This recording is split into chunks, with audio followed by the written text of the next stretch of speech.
First of all, it's very clear that Google is about organizing information and making it accessible and useful. That's part of our basic motto. And learning is all about taking information and doing something with it, making it useful. But you have to find the information first. So all of what we do, in some sense, contributes to people's ability to learn. We also confront them with a very tough problem because the range of information available on the internet is extreme.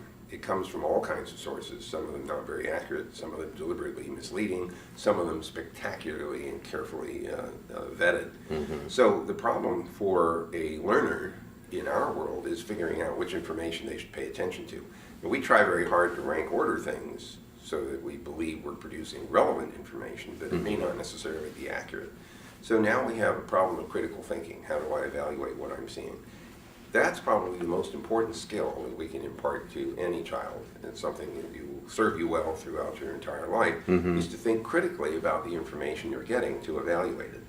Keep in mind that you get information from newspapers, television, magazines, the movies, your friends, your parents, and some of it isn't accurate, and of course the net as well. And so you have to evaluate that. That's a really important lesson that people need to hang on to. In the academic world, it has become traditional to speak of disciplines, and that's an organizational artifact. Geology, history, English, physics, chemistry, medicine, and so on. And yet when we really dive down deep, we discover this is all a continuum, and that these things are not really broken up with such hard walls and barriers and interfaces between them. So understanding that those disciplines are actually related to each other in a very intimate way is an important thing. So I want to be careful about the idea of organizing information into categories and so on. That can be a helpful abstraction, but it's dangerous if you actually believe that these things are segregated from each other.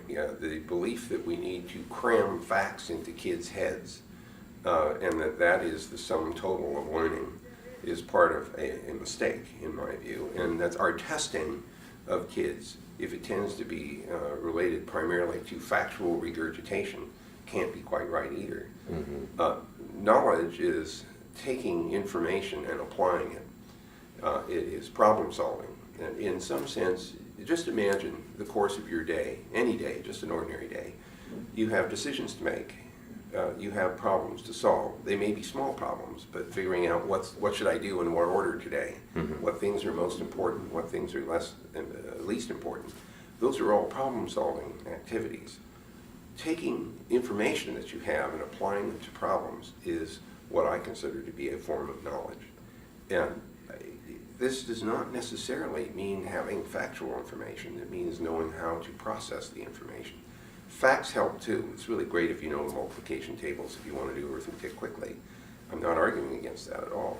But I am worried that we tend to evaluate the success of our teaching by what kind of factual results we get back from kids. So I'm looking for different metrics that tell us how well have these children learned, how well can they apply what they've learned. That's really the important metric. More generally speaking, this conference is in some ways a critique of our current educational system. And this is a very complex system. And when I asked another question yesterday about the ecosystem of education. And it's my belief that unless I'm an engineer, and I would tend to treat these things as very large-scale complex systems. You need to know what the parts are. You need to know how those parts interact. You need to know what drives them. And since a lot of this is people, you have to know what their motivations are. And for some organizations, profit is a motivation. For others, it's career is a motivation. We need to understand what all those motivations are in order to understand the way in which the ecosystem works. Because if we're going to perturb it deliberately, unless we have some deep understanding of how this works, we won't know whether our perturbations will lead to an outcome that we're interested in. It's a big, complex problem. And it has become so ever since we've gone from the teacher on one end of the log and the student on the other, one-on-one tutoring, which is my favorite mode of operation, to this much more scaled up environment where we, in our attempt to scale up education, we have lost some of the deepest insights that we get when we're working one-on-one. When I tutor children, as I used to do when I was in college, in algebra or geometry or things like that, I would pose problems for this student to solve, and then we would explore the student's solution. And sometimes they'd get the wrong answer, sometimes they wouldn't even know how to start. And the response to this is not, that was stupid, you didn't know how to do this, you know. It was more like, what, especially if they got the wrong answer, the question is, what was the model in that child's head that led to the wrong answer? Let's fix the model. Yes. And there's nothing more satisfying than discovering what was broken about that kid's model and figuring out how to fix it so the kid now understands how to get the right result. And I think we're faced with that in a way in the educational system now, because the system is complex, we don't have a good model of it, and as a result we often get the wrong results because we don't understand how the system is going to respond to various changes. We have a long way to go to try to step back. There are many entrenched interests in the current system, and so figuring out how to back away from those interests and even to persuade people that it's in the country's interest to relinquish, you know, what you're hanging on to as your primary motivation, to say for the good of the kids and our future that we should step back and ask these hard questions. Somehow we have to find people who are willing to do that. So this is actually an area of great interest to Google. If you look at the tool sets that we use or that we develop, you see a great deal of collaborative element to it. The World Wide Web itself is a gigantic collaboration because people are pouring information into the system for whatever motivation, and that information is made accessible and discoverable through search engines. Mm-hmm. But more important, if you look at our applications, Google Docs, spreadsheets, and so on, what you discover is that they are designed to allow people to work together.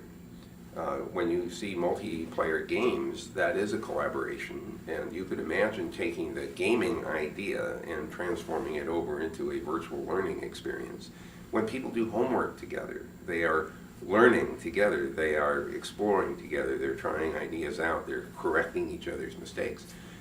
So this collaborative element is very powerful in learning. The idea of having a small group of people working together to solve a particular problem where each party contributes something to the solution is a very, very powerful learning paradigm, and something I'm very much attracted to. The classroom itself may not be well structured for collaborative work. And so we might start thinking about how do we design schools with the advent of laptops and things like that, where I'm seeing some schools with even kids in second grade bringing their laptops in. They take these things home, they use them all the time.